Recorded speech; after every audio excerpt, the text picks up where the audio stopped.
ভাইরা আমার লক্ষ্য করে দেখুন, আল্লাহর হাবিব বিশ্বনবী মুহাম্মদুর রাসূলুল্লাহ সাল্লাল্লাহু আলাইহি ওয়াসাল্লাম বলেন, যেই সমস্ত বান্দা বান্দিরা মানুষদেরকে সৎ পথের আদেশ প্রদান করবে, মানুষদেরকে ভালো পথের দিকে অগ্রসর হওয়ার জন্য দাওয়াত করবে,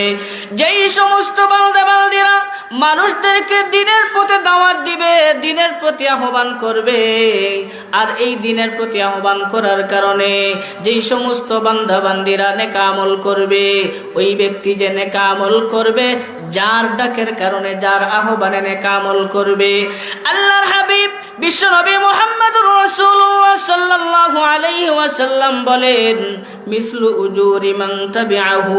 লা ইয়ানকুসু যালিকা মিন উজুরিহিম শাইআ। আল্লাহর হাবিব বলেন, ও আমার উম্মতেরা শোনো, তোমরা যদি দুনিয়ার জমিনে মানুষদেরকে দ্বীনের প্রতি আহ্বান করো, আর এই দ্বীনের প্রতি আহ্বান করার কারণে, তোমার কথার কারণে, তোমার দাওয়াতের কারণে একজন ব্যক্তি যদি আজকে নেক আমল করে, আল্লাহর হাবিব বলেন, উম্মতেরা শোনো, ওই ব্যক্তি নেক আমল করে যেই পরিমাণ সওয়াব পাবে,